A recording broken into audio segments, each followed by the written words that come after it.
American പൗരന്മാരോട് Iraq വിട്ടുപോകാൻ Trump ആവശ്യപ്പെട്ടു.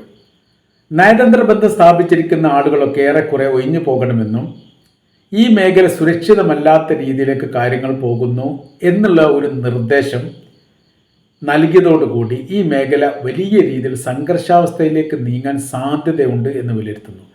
മറ്റൊരു ഭാഗം പറയുന്നത് ഇറാനെ ആക്രമിക്കുന്ന സാഹചര്യങ്ങൾ ഉണ്ടാകും എന്നതിൻ്റെ മുന്നറിയിപ്പിൻ്റെ ഭാഗമായിട്ടാണ് പൗരസുരക്ഷിതവുമായിട്ട് ബന്ധപ്പെട്ട കാര്യം അമേരിക്ക ഇടപെട്ടുകൊണ്ട് സംസാരിക്കുന്നത്, അല്ലെങ്കിൽ ഇങ്ങനെ സംസാരിക്കാൻ അമേരിക്ക പ്രേരിപ്പിക്കുന്നത് മേഖലയിൽ വലിയ രീതിയിലുള്ള വിഷയങ്ങൾ ഉണ്ടാവാൻ സാധ്യതയുണ്ട് എന്ന തരത്തിലാണ്. ട്രംപും നെതന്യാഹുവും തമ്മിൽ 40 മിനിറ്റിലകം അധികം കഴിഞ്ഞ ദിവസം ടെലിഫോണിലൂടെ സംസാരിച്ചിട്ടുണ്ട്.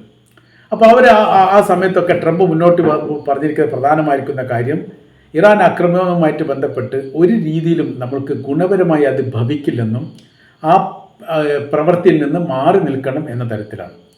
എന്നാൽ ട്രംപ് അതിനോട് വിയോജിപ്പാണ് പ്രകടിപ്പിച്ചത്. കാര്യമെന്ന് പറയുന്നത് ഇറാൻ എന്ന് പറയുന്ന രാജ്യം നിലനിൽക്കുന്നിടത്തോളം കാലം ഇസ്രായേൽ എന്ന് പറയുന്ന രാജ്യത്തിന് സമാധാനപരമായിട്ട് നിലനിൽക്കാൻ സാധിക്കില്ല എന്നതിനാൽ അവിടെ ശക്തി ക്ഷയിക്കുക എന്നുള്ളത് അനിവാര്യമായിരിക്കുന്ന കാര്യമാണ്. ഈ കാര്യത്തിൽ യഥാർത്ഥത്തിൽ ട്രംപും നെതന്യാഹുവും അഭിപ്രായ ഭിന്നതകളോട് കൂടിയിട്ടാണ് പിരിഞ്ഞത് എന്ന റിപ്പോർട്ട് പുറത്തു വന്നതാണ്.